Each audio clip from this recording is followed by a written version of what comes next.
একেবারে যে এমন একটা মেডিসিন দেয়, আমি একেবারে মোরা অর্ধেক মোরা, মানে এমন একটা যন্ত্রণা, এই থেকে যন্ত্রণার মধ্যে আমি পাইনি আমার জীবনে।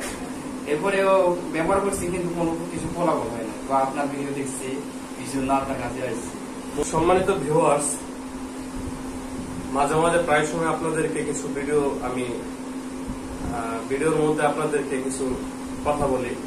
তো এর মধ্যে আজকে মূলত এবং কি গতকালকে যে ভিডিওগুলো আছে, আসলে আমার যে চিকিৎসার ভিডিও, ওই চিকিৎসার ভিডিওগুলো আমি ছাড়ি না। মূলত ভিউয়ার্স, আমি যে ভিডিওগুলো ছাড়ি প্রত্যেকটা ভিডিও আপনারা দেখার চেষ্টা করবেন, কারণ এটা সতর্কমূলক একটা ভিডিও। এবং কি প্রত্যেকটা রোগীদের যাদের নাকের সমস্যা আছে, সাইনাসের সমস্যা আছে বা পলিপাসের সমস্যা আছে, এই সমস্যা যাদের থাকে তাদেরকে সাবধান করার জন্য এবং সতর্ক করার জন্য আমার কিছু ভিডিও।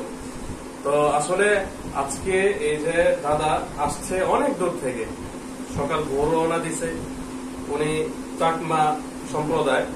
তো উনি আসছে অনেক দূর থেকে, এই সাভার থেকে, ওনার বাসা রাঙ্গামাটি, সাভার থেকে আসছে আমার এখানে। কিভাবে আসলো এবং কিসের জন্য আসলো, এর আগে কোথা থেকে চিকিৎসা নিছে, আমি দাদার মুখ থেকে একটু শুনি। দাদা আসলে ভালো আছেন? ভালো বলতে গেলে এমন আর কি, মানে অনেকটা কষ্টের মধ্যে আসছি। হ্যাঁ, অনেকে কিন্তু বলে যে ভালো আছি, ভালো থাকলে কিন্তু ডাক্তারের কাছে আসতাম না। হ্যাঁ, খারাপ হলে একটা খারাপ বলে আসছে। তো এই ক্ষেত্রে দাদা আসলে মূলত আপনার নাকের কি সমস্যাটা ছিল এবং কি কি সমস্যা ফিল করতেন, কোথায় চিকিৎসা নিছেন, কি আসলে বিষয় একটু বিস্তারিত বলেন তো। আমি মানে ডাক্তার হিসেবে ওই সাভারের ওদিকে দরদিন যেটা একটা হোমিও আছে, আমি ওইখান থেকে নিচ্ছি। একেবারে যে এমন একটা মেডিসিন দেয়, আমি একেবারে মোরা অর্ধেক মোরা, মানে এমন একটা যন্ত্রণা, এই থেকে যন্ত্রণার মধ্যে আমি পাইনি আমার জীবনে। এরপরেও ব্যবহার করছি, কিন্তু কোনো কিছু ফলাফল হয় না। তো আপনার ভিডিও দেখছি, কিছু না আপনার কাছে আসছি। মূলত উনি সাভারে এক জায়গা থেকে চিকিৎসা নিচ্ছে হোমিওপ্যাথি, ওইটা কটন বার দিয়ে মানে নাকের ভিতরে একটা ঘষা দেয়। তো এটা দেওয়ার পরে এতটা যন্ত্রণা হয়, যারা আমার কাছে রোগীরা প্রায় সময় এই কথাটা বলে, ফোন দিয়ে বা সরাসরি এসে কথা বলে যে ভাই, মানে নাকের ভিতরে দেওয়ার পরে এতটা যন্ত্রণা হয় যে জানি না মৃত্যু কষ্ট কতটুকু আল্লাহ জানে ভালো, তবে প্রচুর পরিমাণে কষ্ট হয় এই মানে নাক দিয়ে ঘষা দেওয়ার পরে। অনেক মনে হয় যে মানে এত যন্ত্রণা করে কষ্টটা সহ্য করার মতন। তো এই জিনিসটা কয়বার দিচ্ছি? দুইবার দিচ্ছি। তো দুইবারে আমি তো একেবারে অবস্থা খারাপ। এটা মূলত অ্যাসিড জাতীয় এরকম হয়তো কিছু। তো আবার অনেকে দেখা গেছে যে ঢাকার মধ্যে কয়েকটা জায়গা আছে বা বিভিন্ন জায়গা আছে, ওনাদের থেকেও চিকিৎসা নিয়ে এই সেম সিস্টেমে 2-3 বার যেতে হয়, গিয়ে এই সমস্ত চিকিৎসাগুলা কয়েকবার নিয়ে তারপরও রোগীরা সুস্থতা ফিল করে না। কারণ হলো যে অ্যাসিড দিয়ে ঘষা দেয়, ঘষা দেওয়ার কারণে আমাদের যে ভালো টার্বিনেট গুলা থাকে নর্মালি, এগুলো সমস্ত কিছু নষ্ট হয়ে যায়, পচে বলে এগুলা বের হয়ে যায়। বের হওয়ার পরে আপনার যে টার্বিনেটটা ওইটা থাকে না, একদম রাস্তা সরু হয়ে যায়, অথবা দুই সাইডে হাড়ের সাথে নেজাল সেপ্টামের সাথে আপনার টার্বিনেট জোড়া লেগে যায়, অথবা মনে করেন যে সরু হওয়ার কারণে যে ঠান্ডা ওয়েদার, ঠান্ডা বাতাসের সময় যে এই টার্বিনেটটা বাতাসটা আটকায় রাখবে, ধুলাবালি আটকায় রাখবে, ওইটা রাখতে পারে না। বাহিরের থেকে কোনো ব্যাকটেরিয়া খারাপ কিছু ভিতরে সরাসরি প্রবেশ করে ফুসফুসে চলে যায়। তো সব মিলিয়ে দেখা গেছে যে এই বিষয়ে আলোচনা করতে গেলে অনেক সময়, তো উনি এর আগে চিকিৎসা নিচ্ছে কিন্তু সুস্থতা ফিল করে নাই। কতদিন আগে চিকিৎসা নিচ্ছে?